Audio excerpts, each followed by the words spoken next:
in your living room, office, and everywhere, anywhere. We provide the company you desire in terms of balanced and up-to-date news, programs, and the best of entertainment.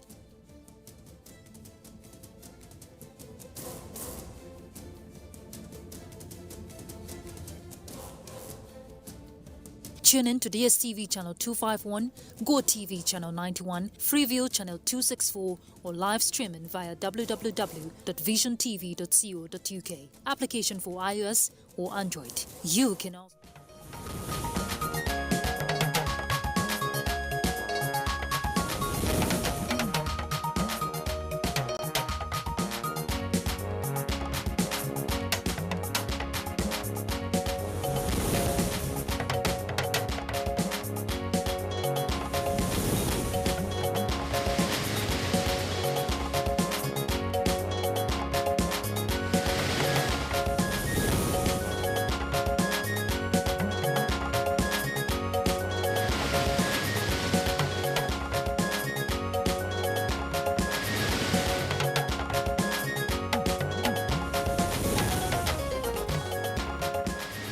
African leaders suspend Mali from ECOWAS.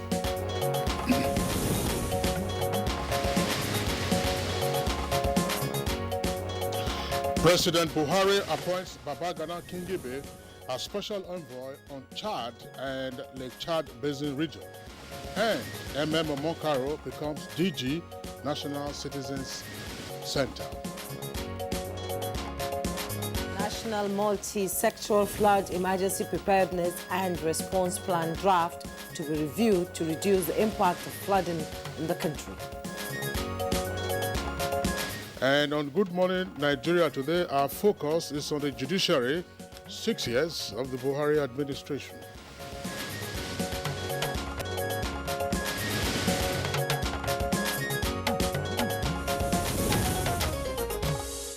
As we continue our conversation on the 6 years of the current administration, Good Morning Nigeria today will beam its searchlight on the judiciary and its activities in the period under review.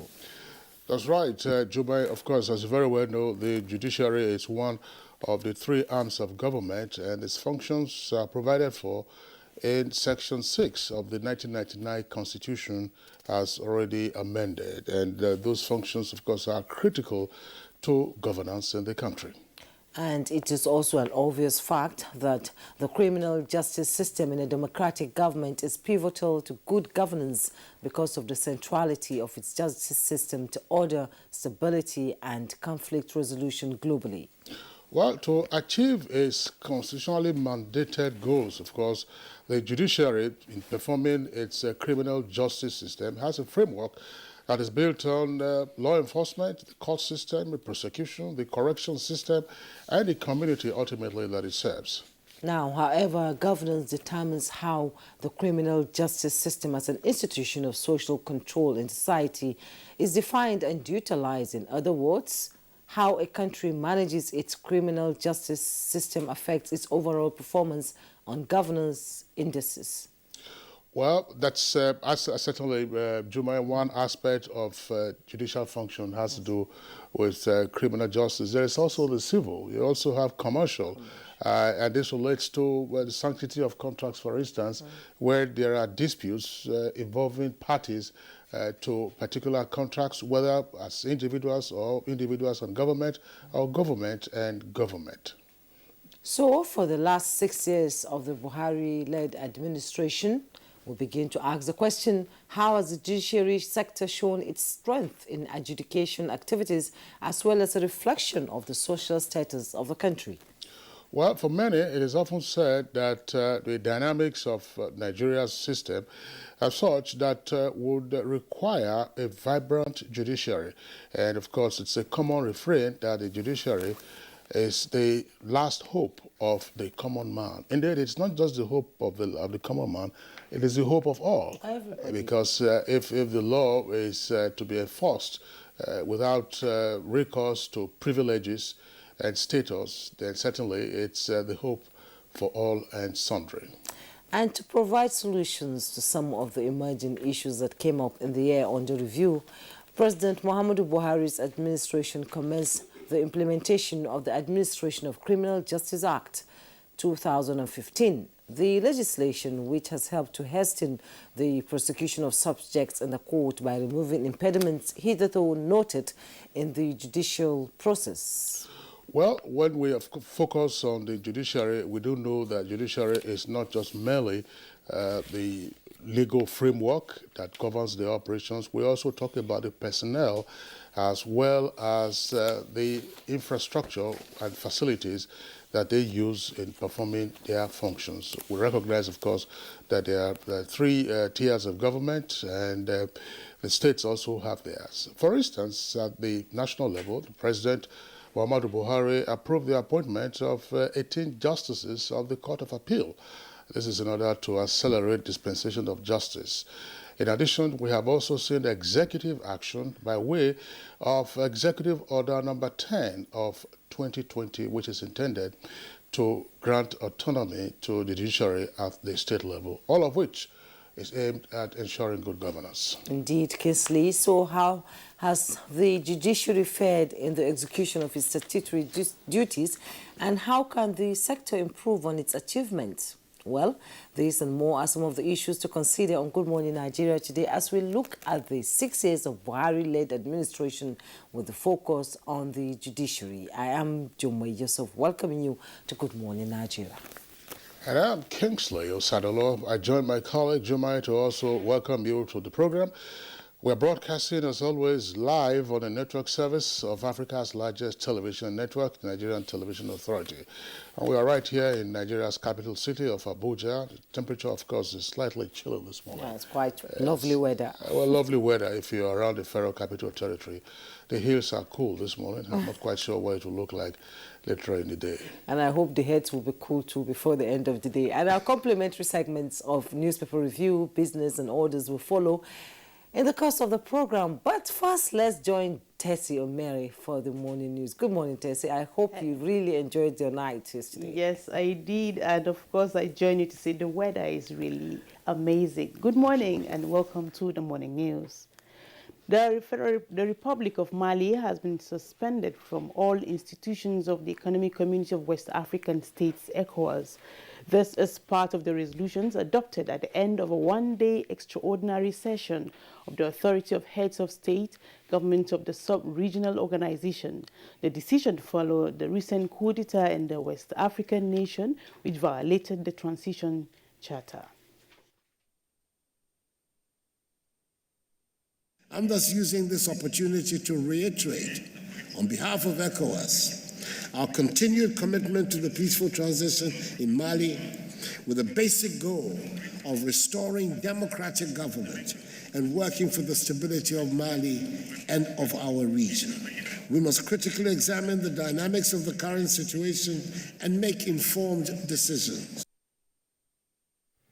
President Muhammadu Buhari has approved the appointment of Ambassador Baba Gana Kingibe as his special envoy to Chad and the Lake Chad Basin region with cabinet rank status.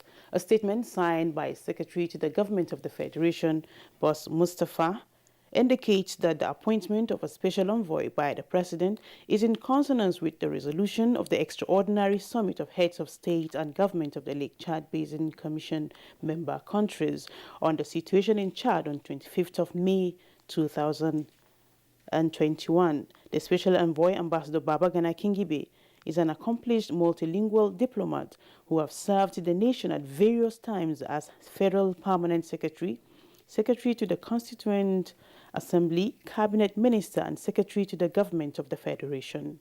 He had also participated in previous Nigeria-led Chadian reconciliation talks in Kano and Lagos. The special envoy will, among several briefs, monitor developments in Chad and the Lake Chad Basin region, aid reconciliation and seamless progress towards return to democratic rule at the end of the current transitional military council's rule, and also promote the restoration of peace and security in Chad, the northeast Nigeria and the Lake Chad Basin region. The SGF says President Buhari has, by this appointment, demonstrated the determination of Nigeria to lead regional security efforts that will stabilize the Lake Chad Basin region, bring peace to Chad, and ultimately eliminate the Boko Haram insurgency in the northeast zone of Nigeria. This is also a fulfillment of the President's promise to General Muhammad Debi Itno, the President of the Transitional Military Council of Chad, to support a seamless progress towards return to democratic rule when he visited Nigeria in May 2021. And similarly, President Muhammadu Buhari has approved the takeoff of the National Senior Citizen Center. He has also approved the constitution of its 12-member board with immediate effect. This is in line with Section 16 of the Nigerian 1999 Constitution as amended, which mandates the state to provide adequate social services and improve the quality of life of the elderly. The National Senior Citizen Center was passed into law as the National Senior Citizen Center Act 2017 to cater for the needs of senior citizens 70 years and above in the country. He has therefore approved the appointment of Dr. M.M. Omokaru as Director General of the Center. The appointment is for an initial period of 4 years. President Muhammadu Buhari has charged the nation's security and intelligence agencies to expedite efforts towards the recovery of the 200 children kidnapped from an Islamic school in Niger State. In a statement, the president, who received briefing on the latest incident of school kidnapping, condemned as unfortunate the kidnapping of children from schools and urged all the agencies involved in the rescue operation to do their utmost in securing the immediate release. He also directed that the concerned government agencies to extend possible support to the families of the kidnapped children. And a passionate appeal has been made to put modalities in place that will ensure safe return to 136 students and teachers of Tanku Saliu Islamia School abducted on Saturday in Tegina, Rafi local government area of Niger State. Parents and guardians of the abductees made the appeal in Tegina while narrating their ordeal to NTA News correspondent Mukhtar Abubakar, who visited the area.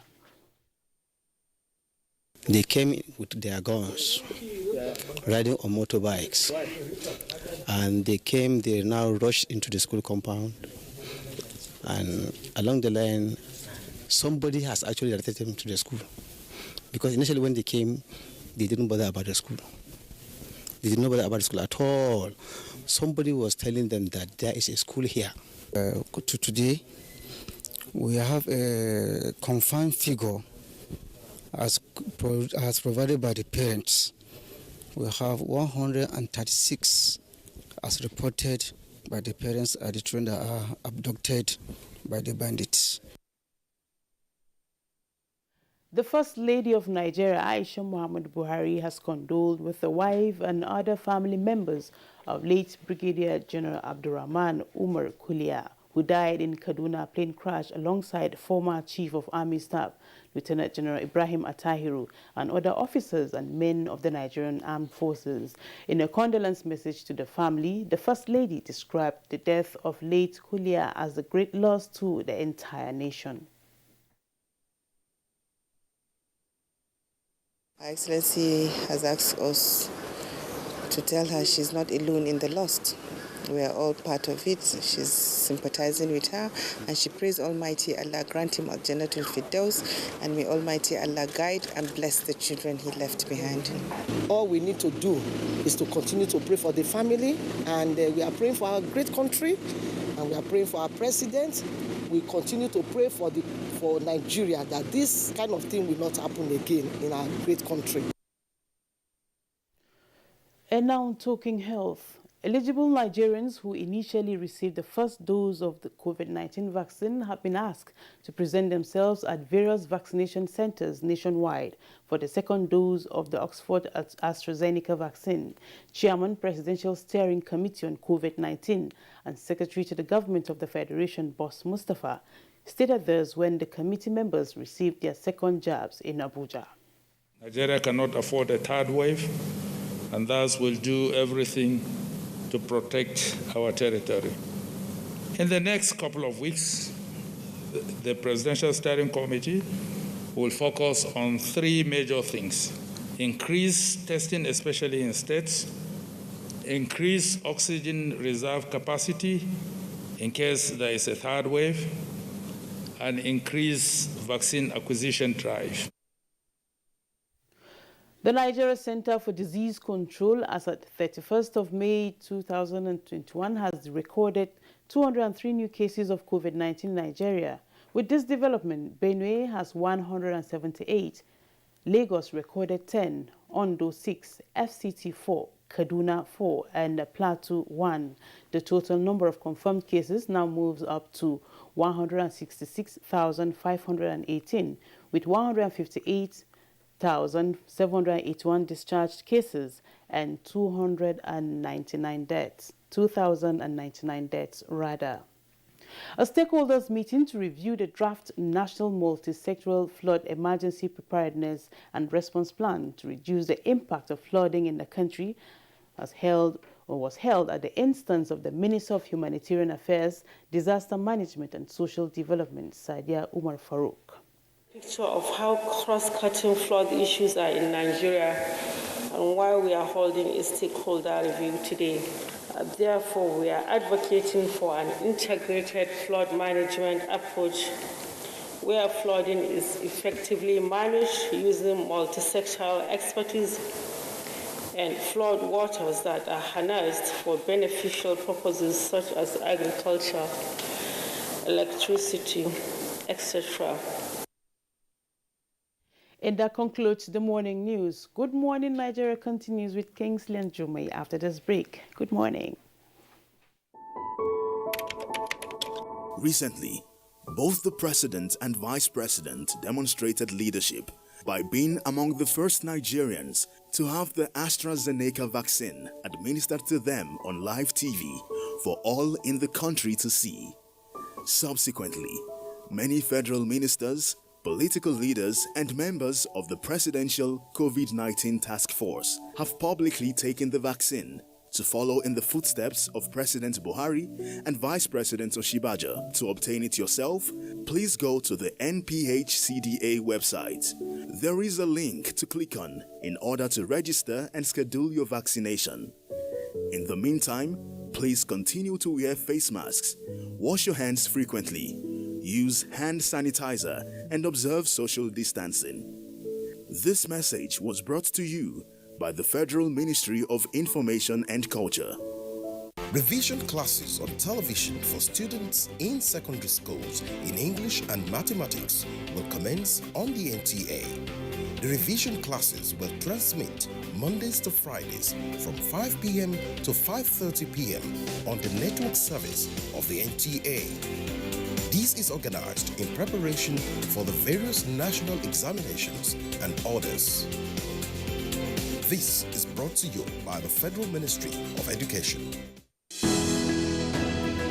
The Council of Our Fathers. My advice to these young people is please do not take us back to those harrowing days. You probably do not know what it is.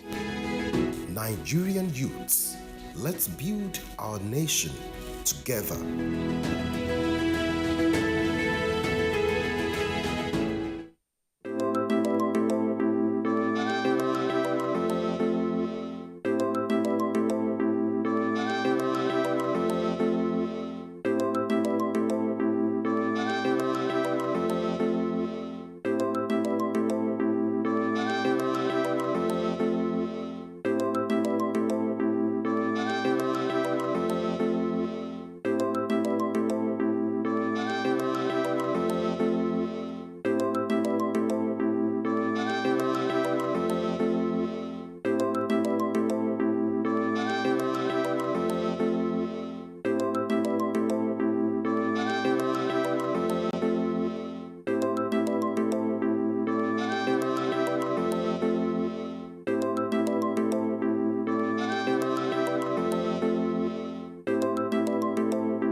still watching Good Morning Nigeria on the network service of the Nigerian Television Authority.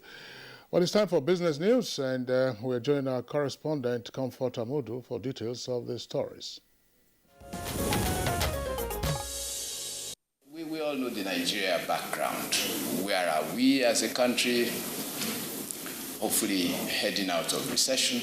Having survived recession twice, the Nigerian economy in the last 6 years has put up resilient posture despite circumstances that put it to test, following financial interventions and strategies by the government to revive the nation's economy faster than expected. Our target is to grow this economy to a 7% GDP in the next 5 years, and also to increase our revenue base, which was at 8% by 2019 to 15%.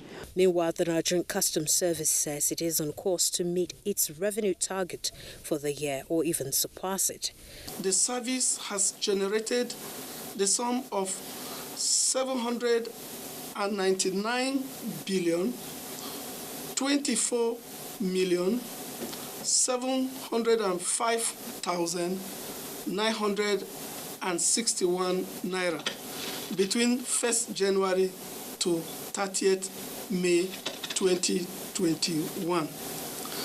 When compared with same period last year, there is a positive difference of 226 billion 110 million 610,900 stocks as BS strengthens dominance. Here are the closing figures of trades at the end of the trading session Monday, 31st of May 2021 to close the month.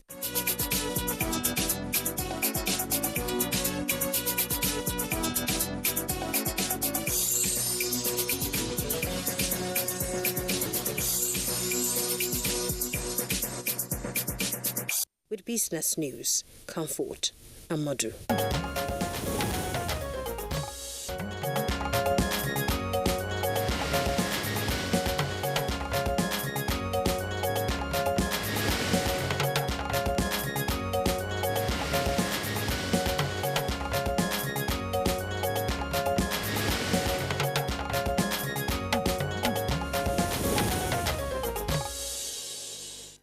All right, Juma, you have the Nation Yes, I have newspaper. the That's the Nation only one we newspaper. have Yes. review this morning. Yeah, coming from the Nation newspaper this morning, above the masthead, Benue women to Buhari address Nigerians. Details on page 6. IPOB sit at home turns bloody. 5 dead in Enugu, Ebonyi. You find the details on page 6. JAMB extends UTME register. That's on page 8. Just below the masthead, Middle Belt, North disagree on secession calls. That's on page 6. 2-week ultimatum for bankers to declare assets. With Rider, defaulters to forfeit assets. EFCC says no sacred cows. The headlines we see there, but no shuts down another IDP camp in Maiduguri. Find that on page 8. Knocks for Niger governors on page 4. And the picture story there, sitting Minister of Interior Rauf Aregbesola, 6th right, representative of the Chief of Army Staff, Major General Anthony Omozoje, 9th right, Commandant of the War College, Major General Salomone Udonwa, 7th right, and other dignitaries during the college 2021 interagency seminar in Abuja. Southeast insecurity. ACF issues travel advisory. With a rider, forum urges federal government to fish out Gulag's killers. Ohaneze says no part of Nigeria is safe. At the bottom plate of the Nation newspaper, Gombe releases 100 million for health. Details on page 8. Army chief to GOCs, we must change tactics. That's on page 6. Okay, that's the story, the headline you read there with regard to JAMB extending the registration for this year's UTME by 2 weeks. 2 weeks, yes. That headline is not exactly the situation, because what happened was that the initial deadline for registration for UTME and direct entry candidates for this year's admission was the 15th of May. Now, as at that date, I think they had recorded a little over 1.1 million candidates. And there were complaints that the prospective candidates had in registering for the exam. And so the stakeholders were summoned by the Joint Admissions and Matriculations Board, JAM, and they had a meeting here in Abuja on that Saturday. And those stakeholders, of course, included the Federal Ministry of Education, NIMSI, which is in charge of NIN, which is very useful for the registration purpose. They also brought in the telecoms operators, because, of course, you have to get this through your phone system. And they reviewed the challenges and then decided to extend the registration by 2 weeks. And that deadline was May 29th. Now, that deadline has expired. And so JAMB now says that there is no general extension of the deadline from May 29th to a fresh date of 15th. But however, points out that some of the problems that were initially identified persisted beyond, and even up to and beyond May 29th, which is to say that there were some genuine candidates, prospective candidates, who didn't get their NIN, and without their NIN from NIMSI, they cannot then process their application or their registration. But there is a critical factor here that JAMB is also trying to guard against. That, namely, in the past, you had all kinds of mercenaries who were... Who write for other people. Well, you have to register first before you write. And so they come in various guises. They use multiple IDs. Some of them also use group registration. If I'm a prospective candidate for an exam, I am the one who should go to the registration point to register, not coming as a group to say, 10, 15 of us were from school XYZ or community XYZ. Each individual, which is why when you are registering, your photo is taken at the spot. Yes. And then the officer who is registering you at the registration point also has his or her photograph accompanying the registration. So what JAMB has now indicated that all those who had commenced their processes of registration, who had challenges with getting the NIN from NIMSI, are the ones who should now go to JAMB-approved office locations to complete their registration. Not that if you were trying in the past and, maybe as a mercenary or otherwise you didn't get it, now, you will have the opportunity of registering for either the UTME or the direct entry. And that this window is specific to those persons who missed out on that opportunity. The details of the story you can find on page 7, but I read the story online last night, and the details, of course, were provided. According to the statement issued by the head of Information and Protocol, Bejan Fediamin, it says, all prospective candidates with genuine proofs of failed efforts to register before the closing date are to, between Monday, that's yesterday, May 31st, and June 15th, visit any of JAMB's offices, including JAMB-owned professional test centers across the nation, to obtain at no cost and complete a form which is being made available to candidates with genuine reasons for missing the registration. Of course, there are additional costs that you have to pay. If they want more information, they should just go to the Nation's. That's on page 1? The Nation details you find on page 7. They can also go visit the JAMB website, I believe, and get where they can get the details, yes. And then 2-week ultimatum for bankers to declare assets and defaulters to forfeit assets. Well, say no sacred cows here. Well, this was a topic we discussed some months ago on Good Morning Nigeria, when the information first came out that there will be a requirement now on the basis of pre-existing legislation or directives for bank employees to declare their assets. And the consensus from that conversation was to the fact that you needed to be more specific in terms of the categories of assets, not assets, of bank workers. In the first instance, you have a number of contract staff who work in the banking sector. So are these contract staff, are they bankers, so-called? And then what category of persons, who are those that can actually take decisions? The goal, of course, is is laudable.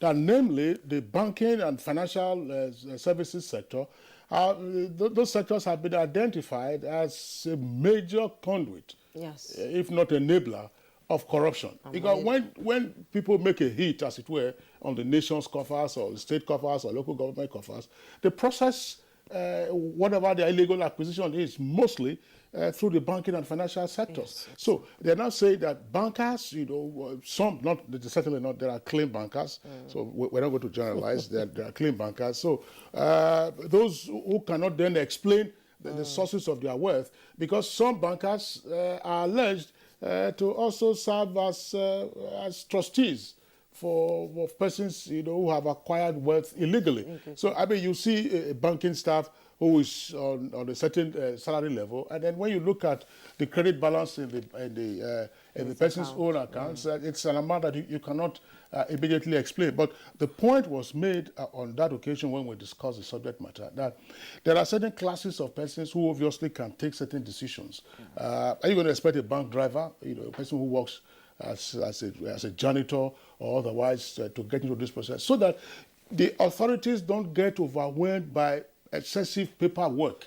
Yes. Yes. Exactly. And the bold headlines in the Nation newspaper: Southeast insecurity, ACF issues travel advisory. And Forum urges federal government to fish out Gulag's killers. I thought they've been arrested and executed already. I wouldn't say exactly. No, I mean, yes, in a fight with the police. There was a shootout. Yes, shootout. So there's apparently nobody to arrest now. Nobody to arrest. Because according to the statement that the police issued, they cornered the assailants of Ahmed Gulag, and then there was a shootout, and then they neutralized them. That's the right word. There are a number of matters arising even from that effort, because they say the killers have been put to sleep. So what are the identities of these persons? Because their faces from some of the gory photographs that were circulated on social media, their faces are easily identifiable. Yes. So who is who? What associations did they have? Who are their relatives? Who can positively identify them? Who can positively identify these persons, so that you can see whether there is additional information for you to get. That's one. Second point is, well, we can say that this is probably a difficult thing to do, but assuming you didn't even have the further IDs or the relatives or friends or associates of these persons, the persons who were neutralized from the photographs that were published had their fingers intact. Namely, fingerprint evidence. So you go to your database to see whether there is a match, or were these just criminals who were on the loose, or criminals who were merged overnight. But do we have a database for criminals in Nigeria? Well, that's the point. That's why we must have investment. We must have investment in some of these facilities. Lagos was developing a forensic lab at some point, and unfortunately, during the NSAS protests, I think that was one of the labs that was touched in Lagos. The other one about issuing advisory, everybody knows now that the southeast zone, as it were, is quite hot in terms of insecurity, and one has to be careful. Just on Sunday, a former judge, Stanley Unanji, was pulled out of his car and shot in Enugu. Yes, and there was a viral video of that particular. It's so worrisome. It's so worrisome when you hear the chilling commentary that went with that particular the video that went viral. The gentleman who was an amateur, obviously taking the shot from a balcony, just was shocked by what was played at, and he started exclaiming that they just killed that man, unknown gunmen, which is the phrase that everybody is using these days. Well, Kingsley, thank you so much for the review of the paper. Well, we thank ourselves. I mean, that's. So we'll take a break now. Our conversation will begin when we return. Don't go away. As Oni of Ife, as someone who cares about the well-being and safety of our people, it's time for each and every one of us to realize that COVID-19 is real, and it has killed millions of people around the world. Scientists have developed this vaccine. The vaccine is safe for everyone, and it contains no microchip, nor can it alter our DNA. However, we must continue to stay safe and stay clean, wear face masks, clean our hands on a regular basis, and try as much as possible to avoid a very large crowd and gathering. For those who choose to be vaccinated, it will go a long way in protecting yourself and your loved ones from COVID-19. Dialogue, empathy, love, and unity.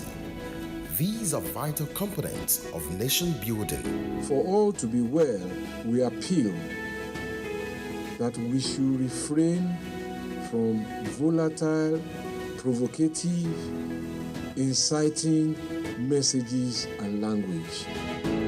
Let's build and not destroy.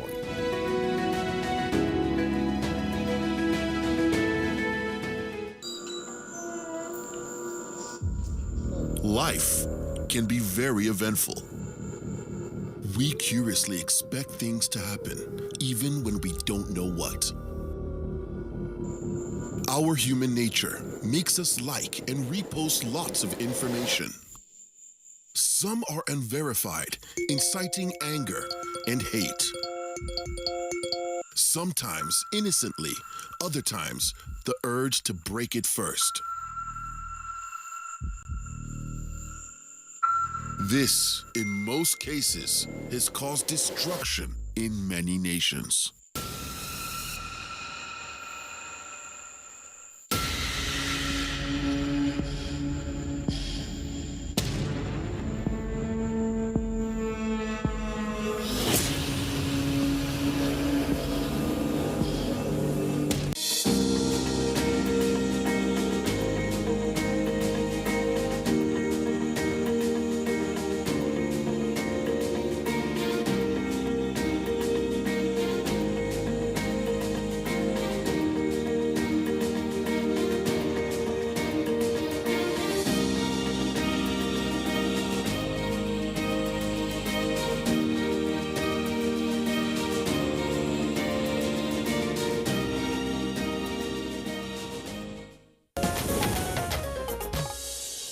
This is still Good Morning Nigeria on the network service of the NTA, and to launch our discussion on 6 years of Buhari administration with focus on the judiciary, let's join Ekene and Jule for the background report.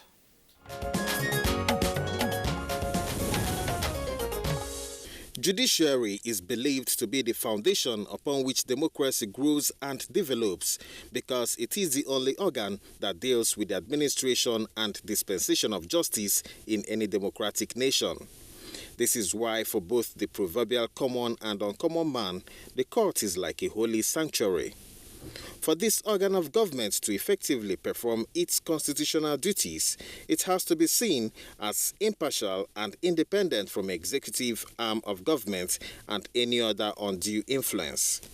Unfortunately, this has not been the case for several decades in the country, as cases abound on corruption within the judiciary, denial and delay of justice, as well as interference by the executive arm of government.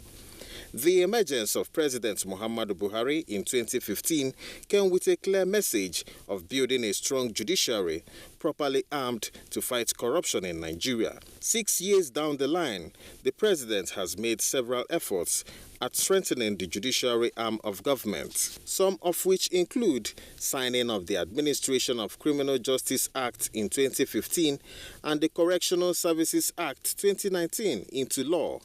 These laws are intended to provide a comprehensive legal and institutional framework to tackle delays in the dispensation of justice, prison congestion, awaiting trial inmates, and non-custodial measures. However, it is not yet uhuru for the judiciary, as delay in justice dispensation has continued to persist, while demands for full financial autonomy for the judiciary have continued to dominate discussions. The ongoing strike by members of the Judiciary Staff Union of Nigeria, which started since 6th of April, has led to shutdown of court services for about 8 weeks now.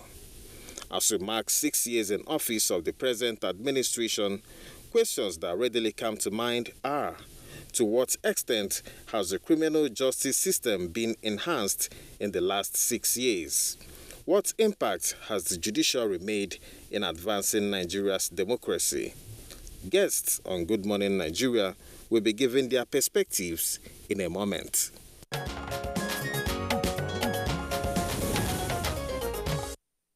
Thank you very much, Ernest Ndulue, for that background. With us in the studios now to discuss this issue, we would like to welcome the Honorable Minister of Justice and Attorney General of the Federation, Abubakar Malami, learned senior advocate of Nigeria. Pleasure to have you on Good Morning Nigeria again. Thank you, Kingsley. Okay. Also here with us in the studios, another senior advocate of Nigeria, who is president of the Center for Social Legal Studies, Professor Yemi Akinseye George. Delight to have you this morning. Thank you very much. Okay.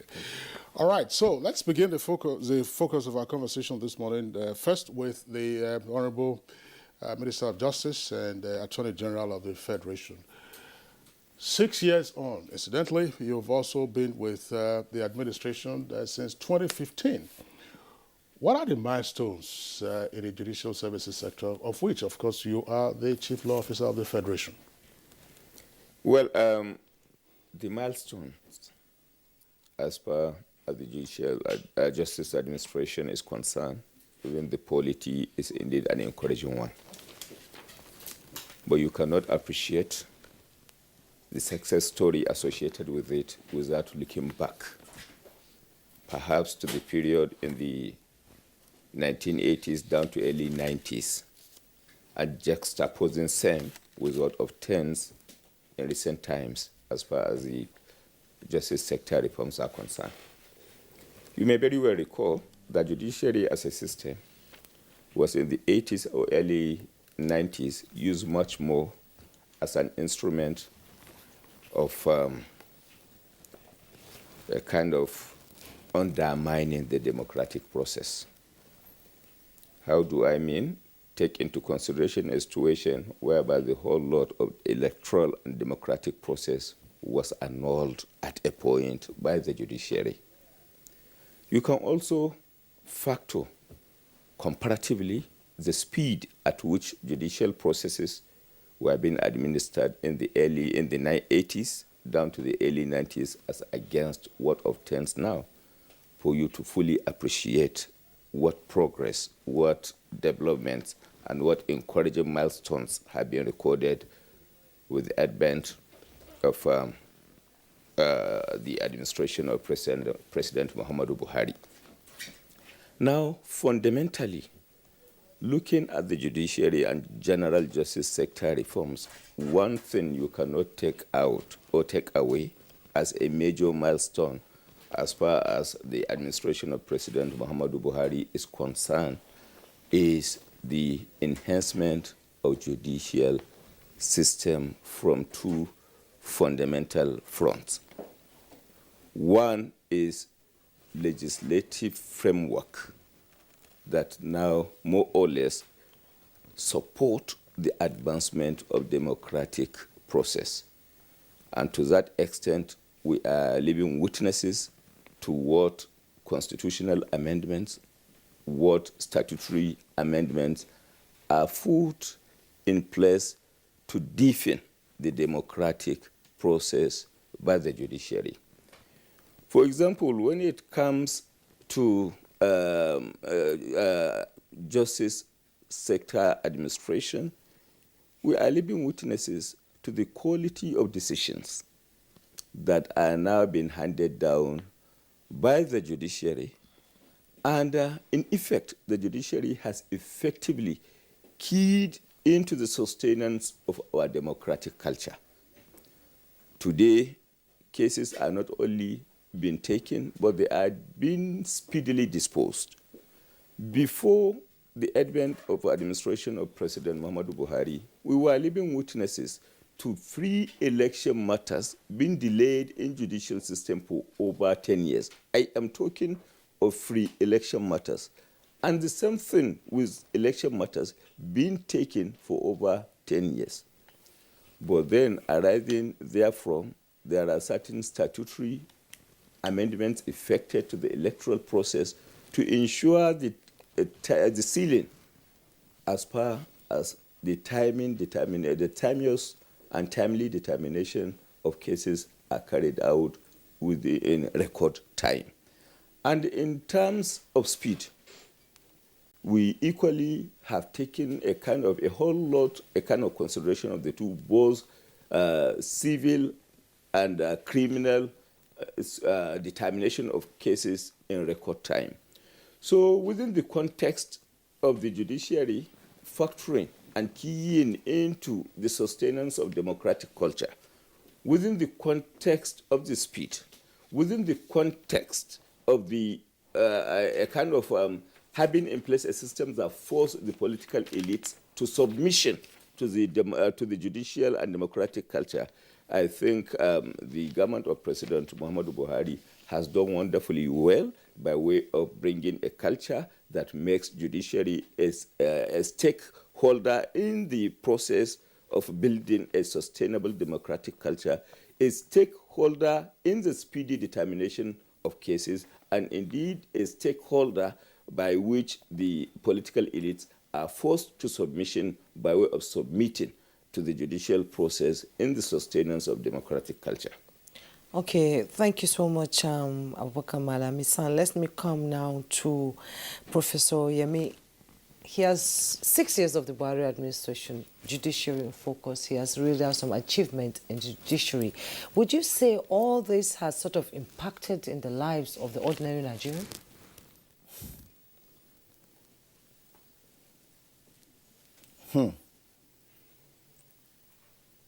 The impact of the judiciary on the lives of the ordinary Nigerian, to my mind, is not quite visible. To my mind, those who have benefited more from the judiciary appears to be the political class. The cases that are determined with speed are the political cases. The cases that affect the business, that affect poor people, those cases don't get speedily determined. So we need improved motivation, for the judiciary, so that they will be able to provide greater succor for the greater majority of the public. But it's not all negative, just as the Attorney General has said. There are areas where we have noticed progress. For example, appointment of judges. This administration has been fairly transparent, in terms of allowing the judiciary to handle appointment of judges and not interfering in that respect. Letting seniority prevail in that process, because it is important that the independence of the judiciary must be preserved. To a large extent, that has been recognized. Another area is in the area of high-profile corruption cases, just as the learned Attorney General has pointed out. Before 2015, high-profile corruption cases were never resolved. They went to court and got stuck. But since 2015, we've had high-profile cases concluded. Even though there appears to be a decline again, the Supreme Court has upheld the provision of Section 306 of the Administration of Criminal Justice Act. And that has enabled the judiciary to conclude important high-profile cases, and that has sent a signal to the political class that it's not going to be business as usual. You can no longer keep your case in court forever through all kinds of statics and applications. So that's a positive for the judiciary, and and I'm also aware of the Executive Order 10, which the administration has also issued which the president has signed, which the governors are not, appear not to be willing to implement, But now, perhaps because of the strike and all the, the ongoing pressure from the public and civil society, because for me, that's going to be one of the biggest legacies of the administration, if they can successfully establish and institutionalize the autonomy, financial autonomy of the judiciary.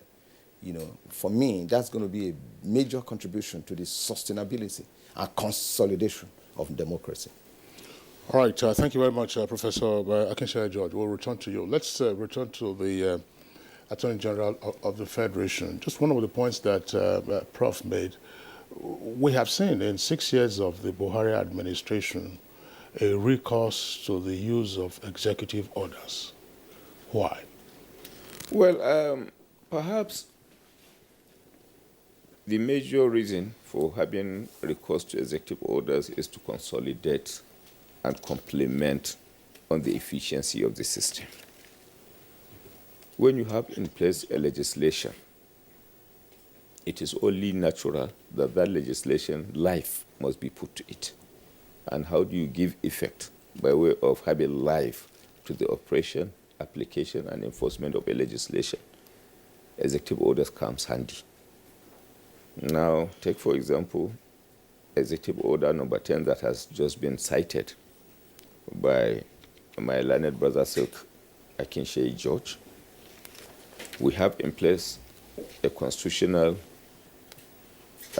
provision, Section 121, subsection 3, particularly of the Constitution, that is put in place.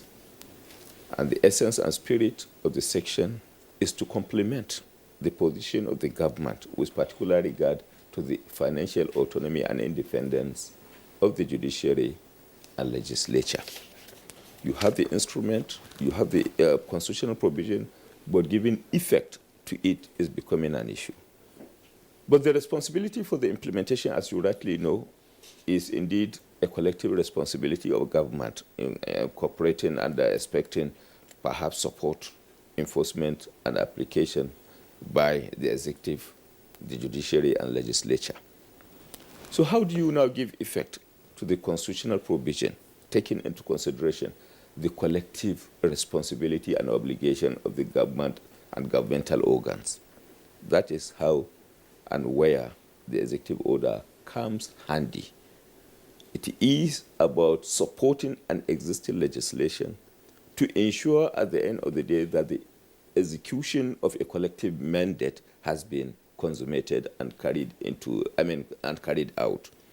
Now, with that in mind, the executive order number 10, with the constitutional provision of the independence and the state judiciary and legislature, it becomes a responsibility and obligation on the part of the executive, judiciary, and indeed the legislature to do what? To provide the support to the implementation of the constitutional spirit. And that is what makes executive order handy on the part of the executive to ensure, to put in place a mechanism that will now bring about the existing organs of government towards the implementation of a constitutional mandate, for example.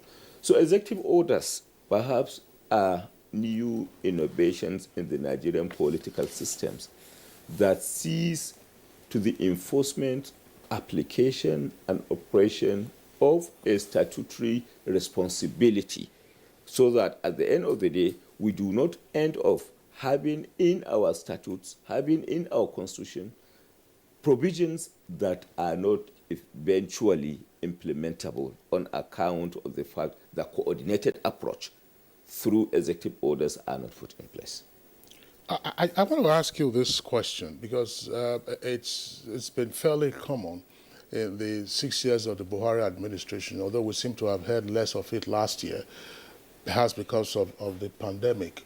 One of the issues arising from the relationship between the legislative branch, in this case the National Assembly, and the executive branch had to do with Mr. President declining assent to some bills that were presented to him. And usually it is response by way of reply to those bills. Errors were spotted in the bills, so that there were clerical errors or cross-referencing errors and all kinds of things. And one of the presidential aides, who was also a lawyer, had indicated that the president has a refinery, as it were, for processing bills that come. And I would imagine that you are at the center of that refinery. Why has it been such a challenge, as it were, to perhaps have backroom channels for dealing with some of these pieces of legislation? Because sometimes when the piece of legislation gets returned to the National Assembly, it hardly ever comes back or is delayed. Well, I think, you see, the democratic process, as far as the Nigerian state is concerned, is an evolving process. And when you talk of legislative bills, for example, it is only logical that there has to be a comprehensive analysis of a legislation to ensure, one, that there are no inherent, perhaps, conflicts with the Constitution. There are no inherent conflicts with existing legislations, and then taking into consideration the limited resources of the government, that the resources are available for implementation, perhaps where there are financial factors for consideration into it. But then, arising from experience, we come to terms with the reality that bills takes a lot of time, resources, energy to come up with. And it is only logical that we should consider a possibility of minimizing the level of assent and bringing about consensus building between the executive and legislature in the lawmaking process. And that gave rise to an inter-organs, multifaceted approach, whereby we put in place a committee or interfacing committee between the executive and legislature, whereby those bills, before being finally processed at the National Assembly, are analyzed in line and in tune with the prevailing constitutional provisions, in line and in tune with the prevailing laws, in line and in tune with the prevailing policies of government and limitation of resources, among others. And what we are witnessing today are serious minimization of such impediments. Most of the bills that were presented for assent of the president this year had succeeded in being assented to. And we now factor added instruments of consideration, for example, corrigendum, when you talk of perhaps issues relating to cross-referencing and perhaps typos, among others, rather than perhaps refusing assent on those grounds. The consideration is being made for corrigendum, which is allowed through the legislative process. And I think we have witnessed a great improvement in lawmaking process with particular regard to the function of the executive as it relates to assent. I think we have learned a lot of lessons that have proven to be beneficial and that have eventually translated to saving time, energy, and resources working between executive and in the legislature. Indeed. The Executive Order 10 is still on the front burner in Nigeria. Some, experts are, saying it is timely. Some say it still has some gray areas to address. Maybe that is why state governments are not fully accepting the implementation. So where are we on that? Well, for whatever it is, I think the executive order has succeeded in establishing a meeting point, in bringing parties to table, in building consensus within the context of the autonomy. Regardless of what is being said, what challenges we have in place, and what controversies have been generated by the executive order, the fact remains that all parties have come to terms with the reality of the situation, that autonomy of the state legislature and judiciary has been established constitutionally. And they have equally come to terms with the reality of the situation that there is need for a decisive action as far as for the implementation of such autonomy. I think what is unfolding arising from the controversies generated both on the part of the judiciary and judicial workers, the judicial staff, and indeed on the part of the governors, it is about a roundtable understanding that is expected now at the end of the day to establish a common understanding as far as the modalities for the application, operation, and enforcement of that autonomy is concerned. And I think a lot of progress is being recorded in that direction. So the bottom line is there is no disagreement as far as the autonomy of the state legislature and judiciary is concerned, but then the modalities are what is being considered for the purpose of ensuring the implementation, enforcement, and application of that autonomy within the context of Order 10. All right, thank you very much, Learned Attorney General. We have another guest who is joining us for this conversation from our Port Harcourt Network studios. He's a regular guest on Good Morning Nigeria. He's also a lawyer, Chief Festus Oguche from our Port Harcourt Network Center. Delighted to have you with us on the program this morning. Yes, thank you very much, Kingsley. Thank you a lot. A very exciting discussion so far. All right, so maybe we'll give you the opportunity of making your first pitch right now. What's your assessment in general of the Justice Sector Administration, 6 years of the Buhari administration?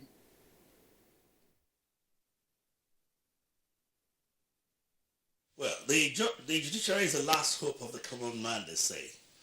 And we all know we've been battling with challenges with that system for quite some time in terms of access to court, in terms also of the quality of justice, in terms of the level of public confidence in that system, and the level of response to the complaints from members of the public regarding that system. That was then. To a large extent, some of these problems have been taken care of. And I think in that regard, great commendation will be given to this government, because the idea of an independent and autonomous body, judicial body, being as imperative as it is, has not gotten down to us really in its real sense until now. You know, when we had the provisions like in Section 121 of the Constitution, which the Honorable Attorney General very well alluded to, then the fact also that the judicial system has been bogged down with a lot of political interference from the elites. All these require some bit of reforms here and there, and those reforms are coming gradually. I'm quite excited by the fact that we now have in place Section 121, but it beats my imagination that the President has to invoke his powers under Section 5 of the Constitution to get the states to implement that particular provision. The idea of financial autonomy to the judiciary is very, very important, and because it should have some shade of exclusion from the machinations of the political elite, and that's the whole essence of Order 10, which the President put forward. But then we still have a strike action and industrial action being done by Judicial. And I'm beginning to wonder whether it takes a strike action to get the governors of the states to abide with the provisions of the Constitution, and also which provisions have been enforced or implemented by the Presidential Order 10. We also have a lot of things regarding the tradition of the judicial system in terms of seniority and appointments, which the federal government has been religiously following in the appointment of the Supreme Court, the Chief Justice of the Supreme Court, the Chief Justice of the President of the Court of Appeal, Chief Justice of the Court of Appeal, Chief Judge of the Court of Appeal rather. But at the state level, you see a haphazard arrangement that does not abide by these notions of seniority, which is part of the tradition of the legal profession. I think some of these things must be put into proper perspective. Then again, to some extent, very much commend the administration also for being very mindful of its responsibility to ensure that there's less corruption on the bench, even though they started it in a quite erroneous fashion by getting some justices and judges arrested. The Court of Appeal has corrected that error though, but I think it's sorts on the proper perspective of understanding that judicial immunity does not extend to crimes committed by judges. It only hovers within the restrictions of the judicial office, of the judicial or the judicial responsibility of the officer in charge. There's also the issue of recruitment of judges, recruitment of judicial officers, which I think at that level the government has, the federal government particularly, has done much credit to, and we must ensure that these things are properly put on ground to make sure that the proper persons, credible persons, persons of integrity with high practical and intellectual ability are made judges and are appointed to the bench. Indeed, Professor Yemi, senior advocate of Nigeria, raised some issues and said judges' appointment has sort of increased and federal government is not interfering with the appointment of judges in Nigeria. But the question is, do we have enough judges to try out cases and, you know, give justice to millions of Nigerians who want to see that they get justice and whatever it is they are following should come to the logical conclusion? Can it be fast enough?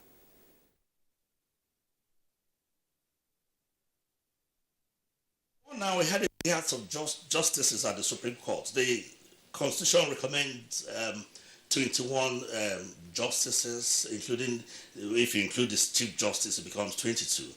But at the time we had about 13 of them, though the Constitution did not say if you have a number less than 21, it makes whatever decisions they make a nullity. But to the extent that I know, I think that those gaps have been filled sufficiently at the Supreme Court, that we have a full member of the justices. I may be wrong there, but I think that error has been corrected.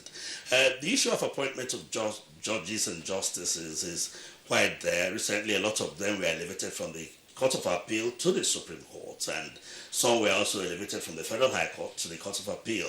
In that circumstance, there will be need for more appointment of judges, and in these appointments, we should abide by the constitutional prescriptions as to number, because it's not just the number as per sitting of the judges, but also the more the number, the more the intellectual rigor that's involved in decision making. This is particularly so in this era of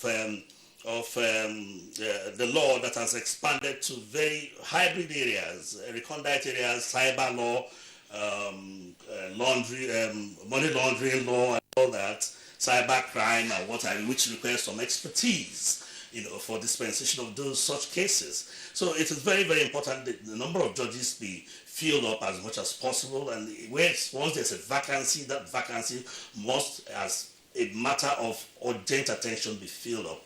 To the best that I know, I think the government has been doing well in that regard specifically. I may have some reservations about the justice system, the administration of the justice system, but in these particular areas, specific areas, the autonomy, independence of the judges, the appointment of judges, the mode of appointment, I think I give kudos to the current government for that.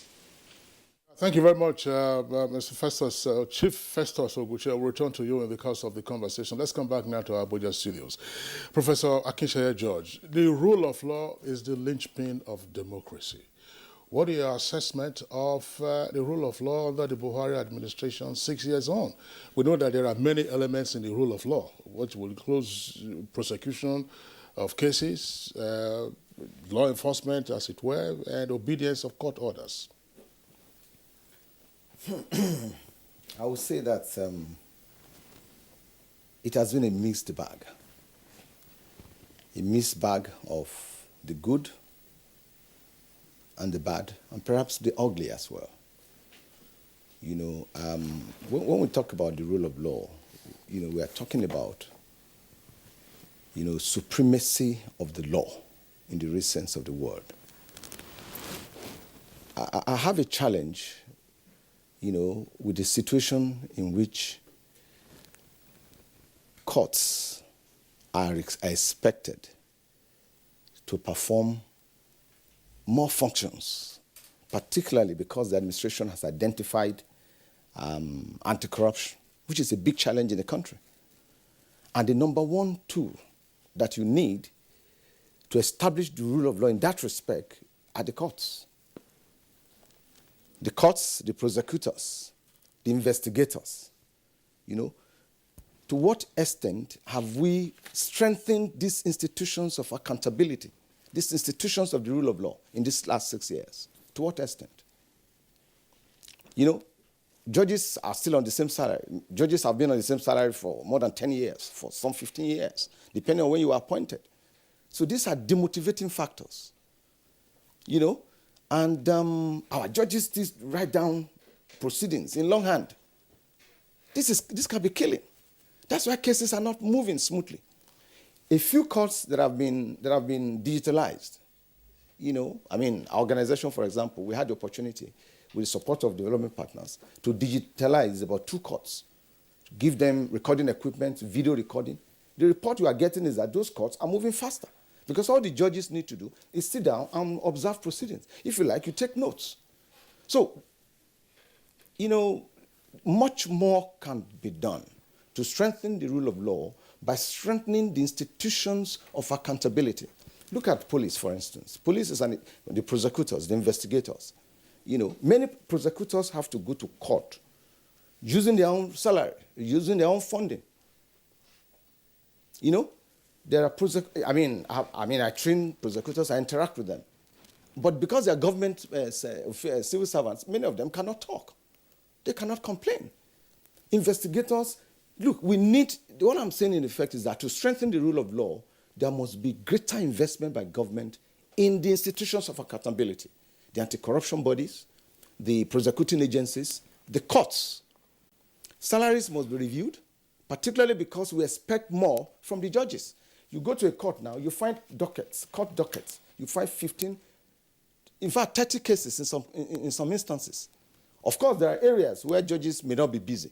We need to reorganize the entire system, which is why I salute what the Court of Appeal has done, whereby judges were brought from some areas where where cases are not too many to come and clear the docket in Lagos, clear the docket in Abuja and the busier locations.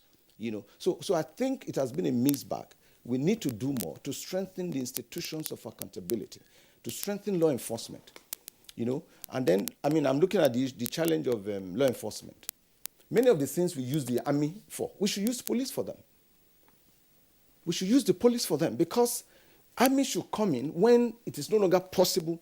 But now when you demystify the army, small law enforcement operations, we send police there. We send the army there. We send the military there. So I think we need to strengthen the institutions of accountability. We need to get, the one positive that I like to talk about is the issue of community policing, which the administration has introduced through the Police Act. But what is the implementation? We need to feel the presence of government in every nook and cranny of the country. In other words, there has to be cooperation between the community and the police system. For me, all this issue of setting up regional police and all of that, the reason why it is because there's a huge vacuum from the national police. But the national police should be assisted, should be encouraged, so that in every community, through cooperation with that's the whole essence of community policing.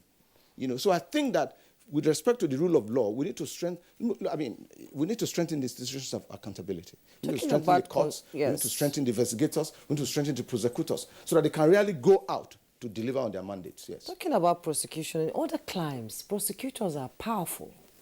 Like in the US, in the UK, they are powerful people. What is the synergy, you think, between the judiciary and the police on investigative, research and prosecution? Do we have the tools to do that and make sure that somebody who commits a crime faces the full wrath of the law? I'm not aware that we have done enough in that respect. A constitution cannot work itself. We've got to make the constitution to work. People are talking about new constitution and all of that, restructuring and all of that. It is not the same human beings who will operate all these systems. The same human beings. So we need to look inward, look at our character, look at our values. Look at these institutions that we have put in place. Are they adequately resourced? Are the right people in the right places, first and foremost? Do we not need more people to encourage them, to assist them? And then, is there no way we can encourage even the private sector? Because the government has so many responsibilities. Can we not create even greater partnership, greater involvement, greater platform for the private sector to assist in law enforcement? You know, security trust fund, for example. I don't think any businessman, any professional, any trader who is called upon, come and support law enforcement, you know, through a fund. People are willing to contribute, but they need leadership from the government. Government is literally overwhelmed. You know, so we need to rejig our institutions of accountability. That's why a few guys have gone to the forest and they're fighting the system. And they're getting more powerful because they're able to use force to extract resources from the system, which is not what it's supposed to be. So, I mean, the rule of law, all of us are protected by the rule of law. The elite, in fact, the elites have greater need for the rule of law. So the political elite in this country, those in government, those in opposition, need to come together and find a way by which we can rejig the system. Strengthen those who are there, the ones that are not performing their functions, take them out, and bring in new elements. So many young graduates roaming the street who can be injected into the police, so that we reserve the military for the hardcore operations, terrorist fighting. But law enforcement in the communities and so on, we can use the opportunity. In fact, with the challenges we face now for Nigeria, for me, there are opportunities. But there must be commitment, there must be sincerity of purpose, and there must be leadership. And I assure you, Nigerians are willing to help. They're willing to work. But a situation where we let some hoodlums and individuals who do not have the good of the country in mind to start dictating the pace through use abuse of force, you know, control of weapons and all of that, I think it's a great threat to the rule of law. And I do not want the legacy of this administration to be rubbished. This administration has achieved a lot with respect to look at the economic reform that is going on, look at the transport system, look at the administration of criminal justice that is being implemented through the speedy dispensation, recovery of assets. A lot has been achieved. But if we do not ensure that the rule of law becomes paramount, then people, you know, all kinds of warlords will take over the system, and we do not want a situation of anarchy in our hands. Thank you. Let's return to Port Harcourt and bring in Chief Festus Oguche again before we get the Attorney General to respond to the submissions by the other two guests. Chief Festus Oguche, what's your assessment of the rule of law in the country? I mean, some persons will say that there's a great deal of lawlessness all over the place, but listening to the delivery of justice and the entire value chain, there has to be law enforcement, there has to be diligent prosecution, and then, of course, you have to have the sentences carried out. Are we doing enough, even as citizens, in assisting the rule of law?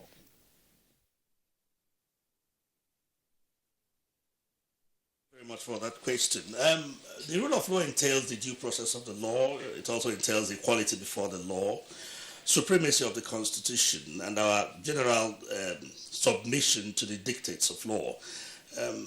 It's been quite a very long journey for us, as a matter of fact, in entrenching the proper dictates of the rule of law within our democratic ambience. And some begin to question the constitutionality of certain acts, not just by government alone, but also by the people, in terms of the adherence to these principles that are properly well enunciated. The rule of law does not operate in a vacuum. It deals with human beings, it deals with human situations, it deals with circumstances by which it can come into play, in terms of the extent to which law is upheld.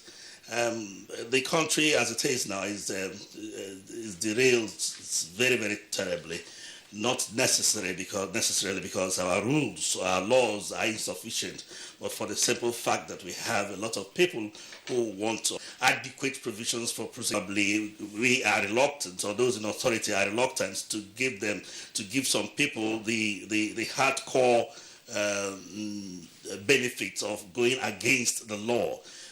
To that essence, I will start by saying that at the early years of this democratic experience, in 1999, we had a lot of resurgence of militancy around here, and a lot of individuals were involved, but at the end of the day, there was an amnesty, and in spite of the amnesty, it started to grow from a small injury into a festering sore that we now have kidnapping all over the country. There's insurgency, there's all that. And we all know how Boko Haram started, but it's rather unfortunate that a lot of things have gone wrong in that sector, but a lot of people have not been found, have not even been taken to court, the court of competence, to have them prosecuted. There are lapses in those areas. Then, of course, some of the attributes of giving some persons more equality before the law than others, it makes the whole thing look like a ruse. The rule of law must exist principally to ensure that there's orderliness in society. And when it fails, then you're looking at anarchy. We are at the verge of that, but God forbid we will not get there. And I think it behoves on the government to rise up to that challenge to make sure that these things are placed in their proper indices. The prof there talked about synergy between the prosecutor, the administrators, and the judiciary. I think the synergy is already there. It's simply that maybe we have not been able to develop to that level, to such level that we can begin to harness that synergy to the extent that it can be very much available to us. It's also important to emphasize that the courts have put in so much in ensuring the speedy adjudication of cases, particularly criminal cases, and some of the matters that are brought before them are not before the courts are not properly investigated. And at the end of the day, I think they usually will blame the courts, that the courts are responsible for the level of corruption and all that. But look at the cases, look at the investigations. And you see, at the end of the day, the court will not manufacture evidence to say that this person is guilty, when actually there's no sufficient evidence that can inculpate him, in those charges. So these are the issues that come into play. And we know that there are a lot of technicalities involved in operating the rule of law, allowing it to operate in such manner that it will have full effect. But these are the areas that should pose challenge to the government to bridging the gap, coming to the real issues of play. Thank God the Attorney General of the Federation is there, and make sure that people who commit crime pay for their crimes.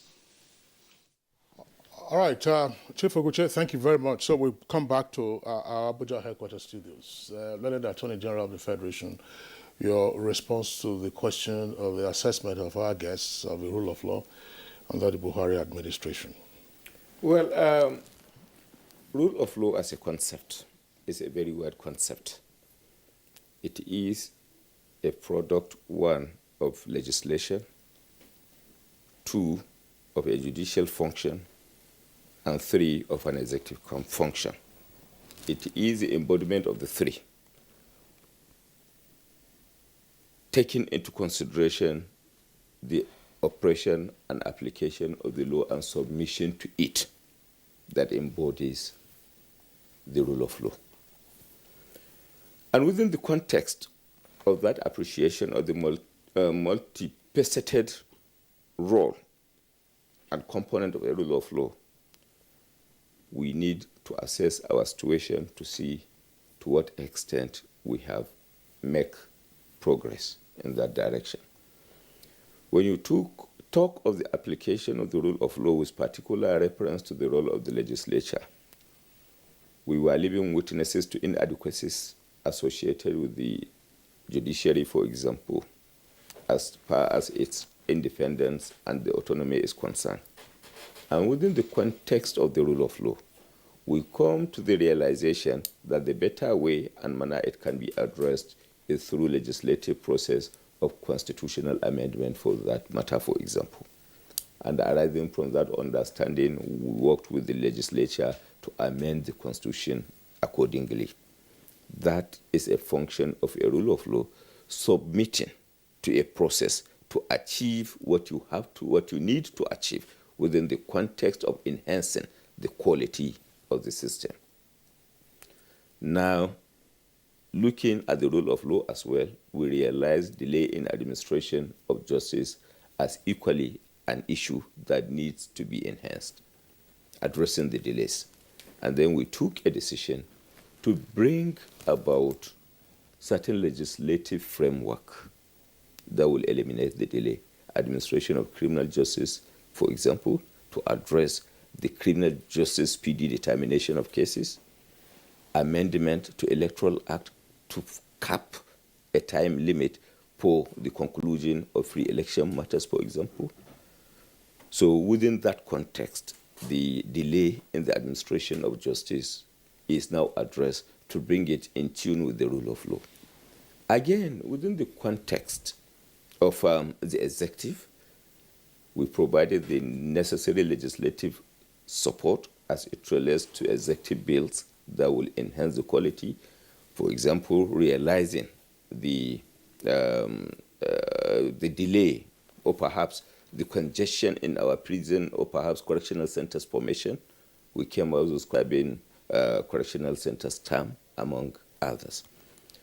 So within the context of the executive disposition, I think the executive and indeed the administration of President Muhammadu Buhari has taken a broader look of the administration of justice, has taken the broader look of the context and the content of rule of law to bring about the necessary policies, necessary legislative, legal, administrative, and indeed judicial framework to enhance court order.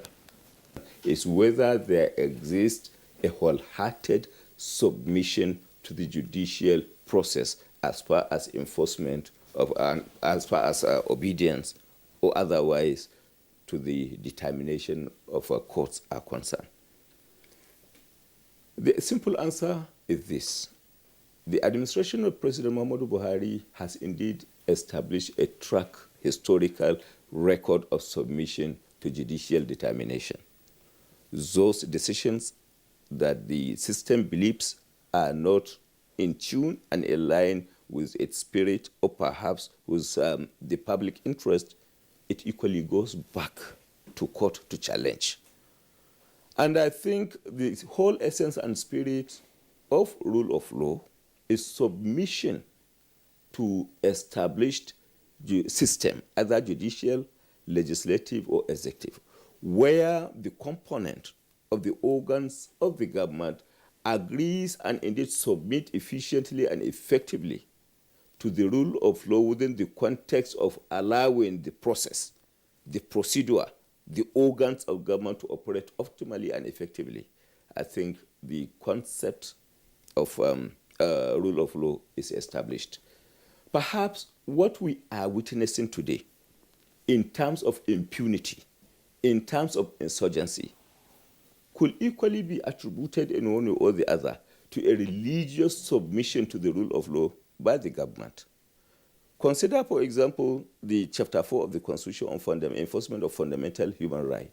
People are now operating much more in breach as far as the fundamental human rights enforcement are concerned, as against perhaps operating in such a way that the fundamental human rights are intended to bring about a harmonious coexistence in the system. How can you imagine a Nigerian taking arms, one Nigerian perhaps killing over 100 people, or only out of the spirit perhaps of consideration for the enforcement of the fundamental human rights? So perhaps what is unfolding today is on account of religious observance of the rule of law as enshrined in the Constitution, perhaps rather than people taking advantage of the human rights principles, taking advantage of the fundamental human rights established in the Constitution positively, they are perhaps pushing it outside the realm of the constitutional consideration. So these are factors that arising from experience we equally need to enhance and shape the psyche and mind of Nigerians to operate positively within the context of the fundamental human rights established in the Constitution, and not to be overreaching by way of perhaps creating a situation of a situation that is detrimental to the interest of others. A single individual within the context of the public interest and the interest of justice cannot unilaterally take a decision that will now render the judiciary helpless, render the executive and legislature helpless, all in perhaps out of appreciation of expression of, out of perhaps purported consideration of the rule of law. There is no rule of law in perhaps go on this short break. I would like you to speak. Feels that it needs to challenge it. It has gone ahead to challenge it, and then, of course, maintains its obedience to court orders subsequently. Do you get concerned sometimes when there appears to be a conflation of the appropriate authority to deal with a second circumstance? Let's be practical in this instance. From time to time, supporters of El Zakzaki stage protests here in the Federal Capital Territory, calling for the release of their leader, who's been held up since 2015, I believe, and then, of course, the trial is going on. Do you get worried? Whose jurisdiction is it when there is probably no public understanding of who is supposed to act? You see, Mr. Kingsley, once a matter is before a court of law, the expectation of the parties is submission to the jurisdiction, determination, and powers of the court. So, and once that matter is being judiciously determined through judicial process, if you have grievances, the better port of call for determination, submission, and consideration of those grievances are judicial process. So when a matter is pending before a court of law, it is out of place for anyone to have recourse to the executive for the purpose of enforcement of rights, privileges, and interest. The proper venue, proper fora, proper place for determination of such grievances for perhaps getting concessions and understanding is the judiciary when a matter is pending before the court of law. That is what the independence of judiciary is all about. But where you now approach a judiciary for perhaps certain concessions, certain understanding, bails, release, and associated things, judiciary make a pronouncement allowing or perhaps granting those concessions. Within the judicial cycle as well, there are mutual considerable rights within and indeed embedded in this judicial process. What are the rights?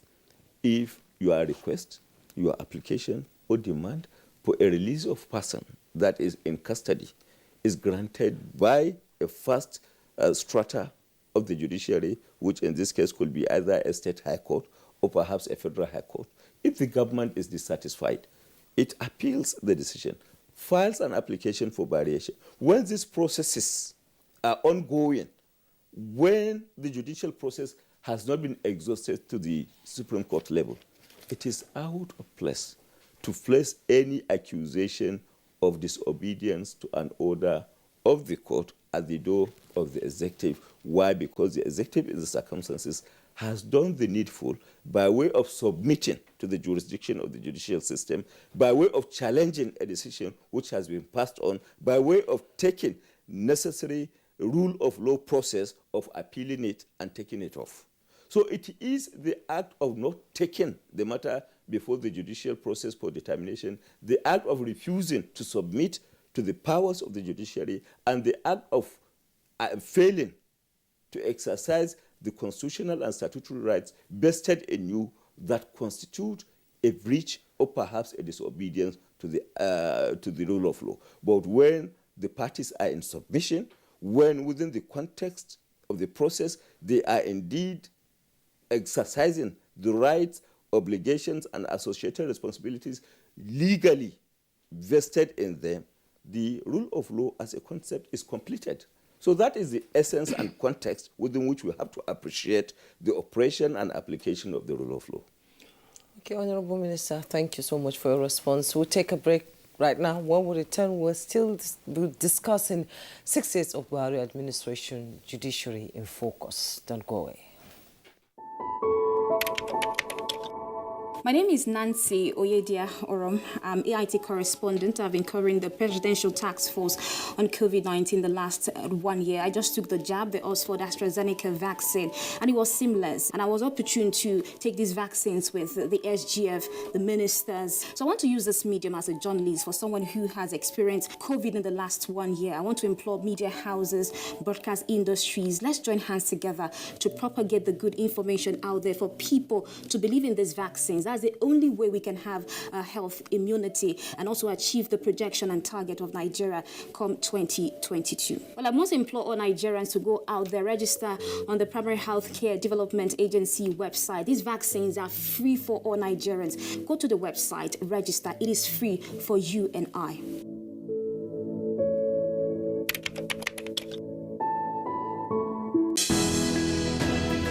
The counsel of our fathers. My advice to these young people is please do not take us back to those harrowing days.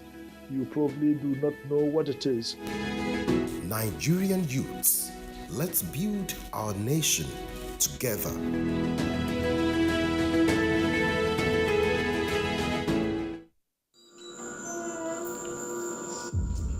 Life can be very eventful. We curiously expect things to happen, even when we don't know what.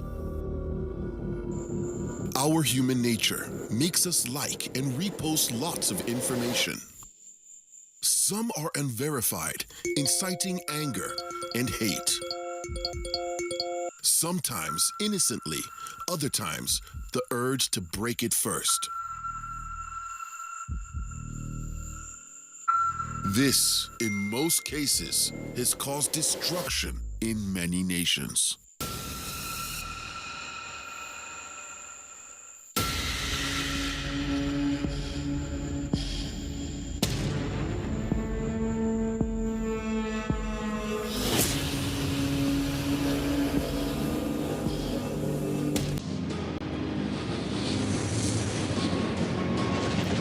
The Sports Parliament, your weekly sports program, is back to the studio every Thursday, 10:30 p.m. to 11:30 p.m.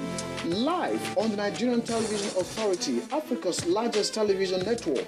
Watch out for the parliamentarians with renewed vigor and zest.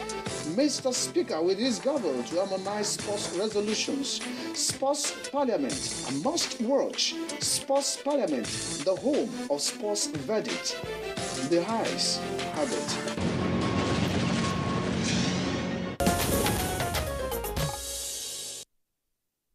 All right, you're welcome back here. Still watching Good Morning Nigeria live on NTA's network service. We still have all our guests with us. Chief Festus Oguche, a lawyer, joining us from our Port Harcourt Network Center. Here in Abuja studios, Professor Akinsheye George, learned senior advocate of Nigeria, and of course, the Honorable Minister of Justice and Attorney General of the Federation, Obaka Malami, SAN. One issue that I want I would like the Honorable Minister of Justice to also refer to.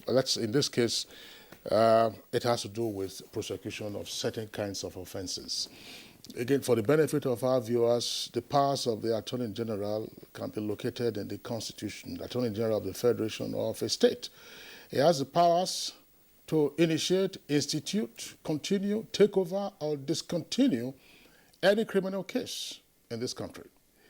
But questions have been asked as to why, for instance, there appears to be, even if they are going on, lack of publicity or evidence of the prosecution of terrorists so classified who have been arrested in the Northeast. That's one. Secondly, electoral offenses. After each election cycle, there are all kinds of reports about what goes on in the course of the election.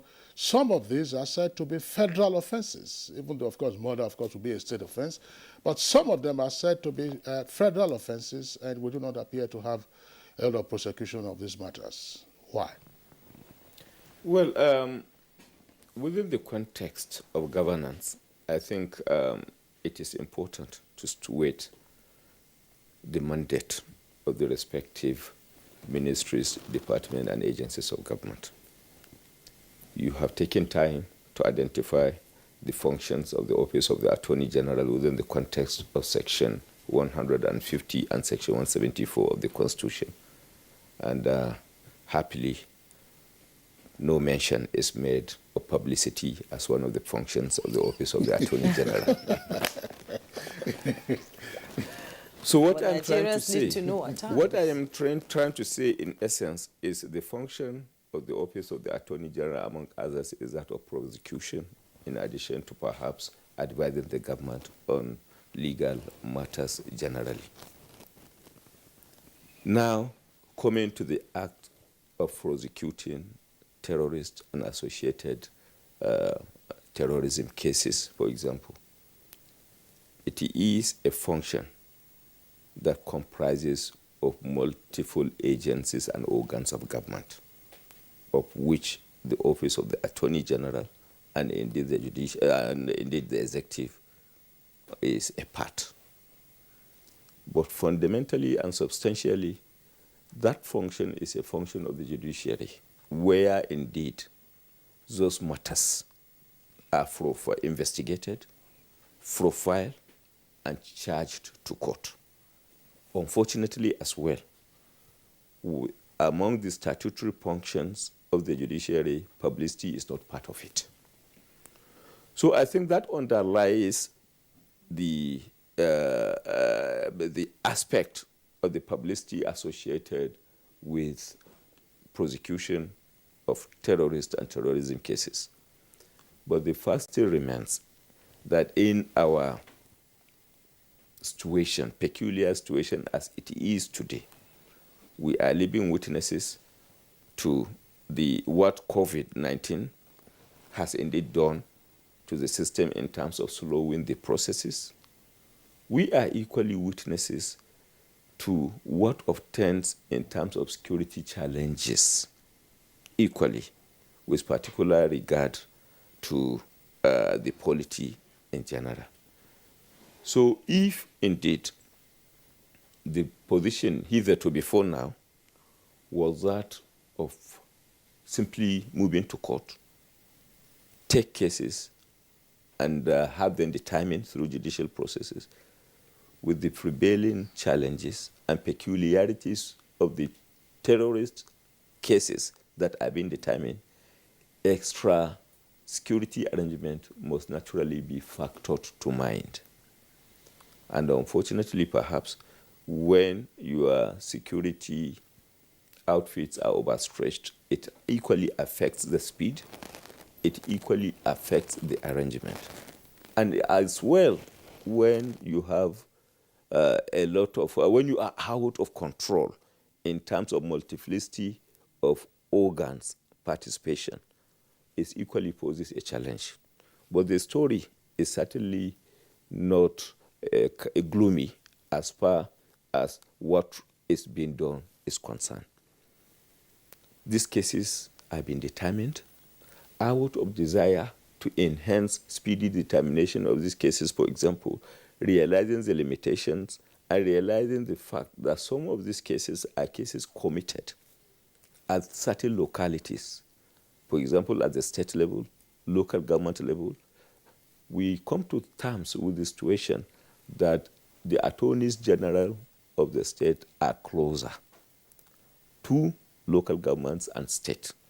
And we took a collective decision at a meeting with the state attorneys general for the attorney general of the federation to seek for the support of the state attorneys general for the purpose of prosecuting these terrorist and terrorism cases, for the purpose of working together on an understanding. And then the agreement was reached and taken that the attorney general of the federation should now grant fiat to the state attorneys general to partake and participate effectively, monitor investigation, monitor referrals, monitor arraignment prosecution in their localities, taking into consideration the fact that these cases are becoming a kind of very wide in terms of spread and geographical spread. So those fiats were as far back as 2017 granted to the state attorneys general. But I think it is equally important to mention that political factors are equally perhaps mitigating the speed at which these terrorist and terrorism cases are being considered. Perhaps the attorneys general could have some limitations in terms of funding and associated things. But the true position of things is it is something that needs a collaborative and cooperative approach. We may have to revisit perhaps a consensus building in that direction. A consensus building that revolves around the judiciary, the political class, the executive, and indeed the office of the Attorney General for the purpose of enhancing the quality and speed. But the true position of things is we are on a daily basis reviewing our situation and doing the needful in terms of bringing about the desired speed within the context of a legal framework which gave rise perhaps to Administration of Criminal Justice Act, which in effect as well gave rise to a lot of other policy decisions, inclusive of the grant of fiat by the Attorney General of the Federation onto the state. And then perhaps maybe we may require to come together again to see within the context of prevailing challenges that are hampering the speedy determination of these cases what we need to do.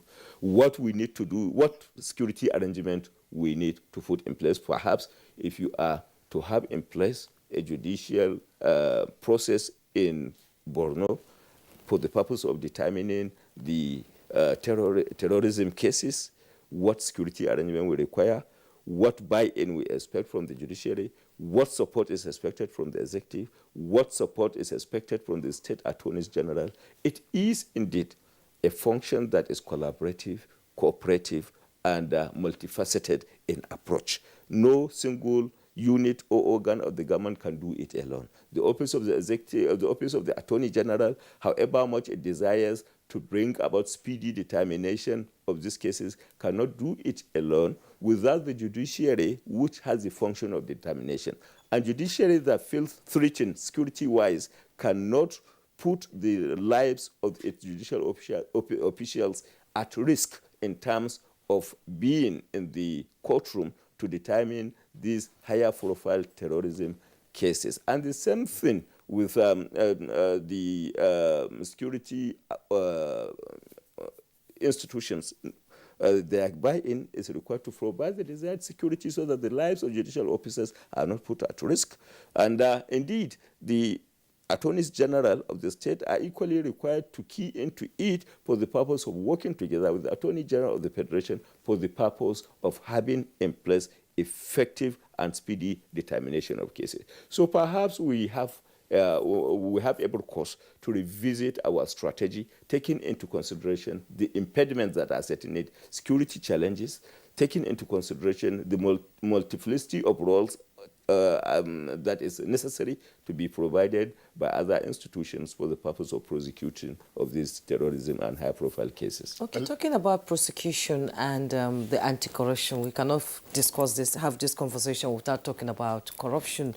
You have had cause to go beyond the shore of Nigeria to leading a team of Nigerians to go and fight for the right of Nigerians in the UK. The PNID comes to mind. Where are we still on that? Well, Incidentally, only 2 days back, a date was given for us for the final determination of P and the ID, but that date is quite a very long date in 2023. That is the final determination, but then, the final hearing expected in respect of the matter. But then we are looking at the possibility of either bringing the date forward so that at least that matter can now be led to final rest within the lifespan of this administration. But I kept saying over time, the story has been a success story over time. We couldn't have perhaps been celebrating what we are celebrating today in terms of infrastructural development, in terms of the quality, the perhaps provision of democratic dividends, if indeed that decision has been enforced against the Nigerian state, or around $10 billion judgment will certainly set this country back to ages. But the fact that we have succeeded in, 1, arresting the judgment, the enforcement of the judgment, in 2, having our presentation or perhaps our submission relating to corruption, fraud, and incidental issues that gave rise to that judgment, I think is a cause for celebration. At least we have succeeded in establishing a point that we have indeed an effective U-turn as far as the fight against corruption is concerned. We fight corruption locally and internationally. We record successes locally and internationally. We record convictions. We have a local and international record of recoveries of looted assets. We have established a point that locally and internationally we are up to the task in terms of effective confrontation of the fight, according protection to our assets and the fight against corruption locally, internationally, and in all dimensions. Well, Attorney General of the Federation, thank you very much. But while we are on this, before we bring in Professor Akinsaye George and Festus Oguche to give us their closing thoughts, time always is our press on this program. We know that on the international front, under the Buhari administration, there were a number of mutual legal assistance agreements that were signed. I think Dubai is one of them. You heard others. But there was always an issue, and I think it's subject now to some inquiry by a committee of the legislature. But tell us something so that we have some clarity as to what's going on. The custody and management of recovered assets. At some point on Good Morning Nigeria, we, of course, heard all kinds of voices as to, look, the recovery agency, particularly if it's ICPC, it has custody. If it's EFCC, it has custody. Police has custody. Federal Ministry of Justice has custody. And there seemed to have been no clear overview as to what we had and how it was being utilized. What's the situation now? Well, the situation is appreciating and realizing these impediments that create a kind of absence of consolidated data relating to recovered assets, relating to assets in custody of agencies. The executive has taken a decision to prepare what is called an executive bill on proceeds of crime, which has in it embedded an agency that is known as Asset Recovery and Management Unit, or perhaps agency. And the intention of that executive bill is to create perhaps a database, a centralized database that will be responsible for profiling the general assets, both in terms of recovered, interim forfeiture, final forfeiture, disposed, what is realized, where it is stored, and how it is being administered or perhaps been disposed. So I think where we are, now we have realized the defect in the system in terms of absence of consolidated data bank as far as the recovered assets are concerned, and we have taken steps to present an executive bill before the National Assembly. Unfortunately, that bill has been pending before the National Assembly as far back as 2017, and we are still hopeful and anxious of having that bill that will bring about the desired transparency, accountability, and coordination in terms of management of assets.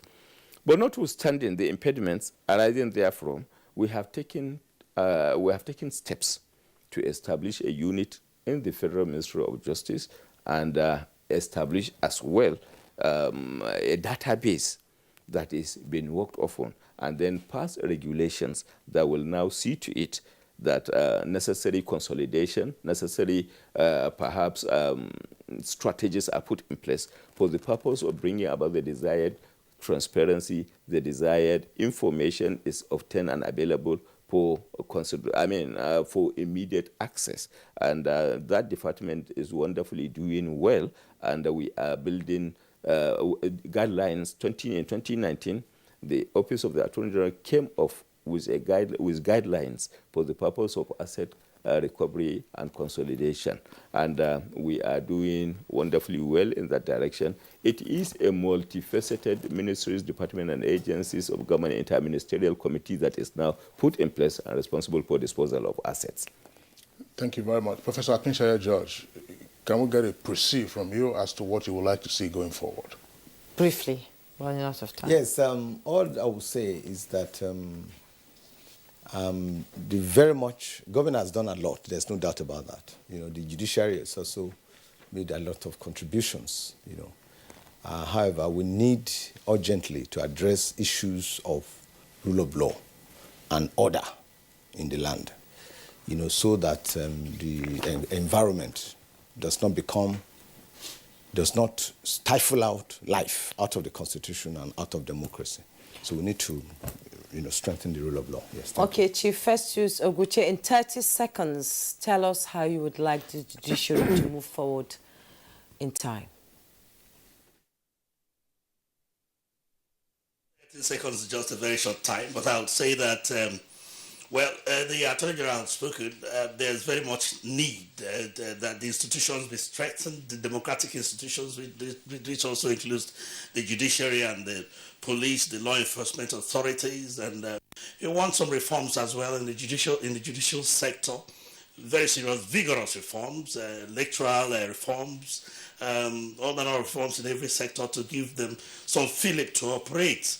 And I very well commend the government for the innovative process it has taken in granting some shade of autonomy, financial autonomy to the judiciary. And I'm still wondering why the Jusun had to go on strike to get the governors of the states to implement provisions of the Constitution. We also look forward to the fact that the government should respect more of the judgments of the courts, specifically the ECOWAS Community Court of Justice. The judgments have not been abided with for quite some time, and I'm wondering, maybe it's a process situation, that we also pray and plead that the Federal Republic of Nigeria should allow its citizens to access the African Court of Human Rights. Other countries are submitting to the jurisdiction through the declaratory reliefs and all that contained in the protocol creating the court. We look very much to that. And we pray also that constitutional provisions be abided with in situations that had to do with the judicial sector, because one little move could get a whole lot of interpretations. And this, we got really time of a removal of Justice Walter Onoren. Thank you very much. Festus Oguche, a constitutional lawyer, he joined us from our Port Harcourt studio. Thank you so much for your input. And Professor Yemi Akinshe George, Senior Advocate of Nigeria and President of the Center for Social Legal Studies. As always, your input is appreciated. Thank you. Thank you so much. Attorney General of the Federation and Minister of Justice, Abubakar Malamisan, thank you so much for an eye-opening and enlightening conversation this morning. Thank you so much. And that's Good Morning Nigeria for today. We thank you for your time. Do join us tomorrow bright and early for another edition of the program. I am Jumo Yusuf. Take care of yourself. I'm Kingsley Osadola.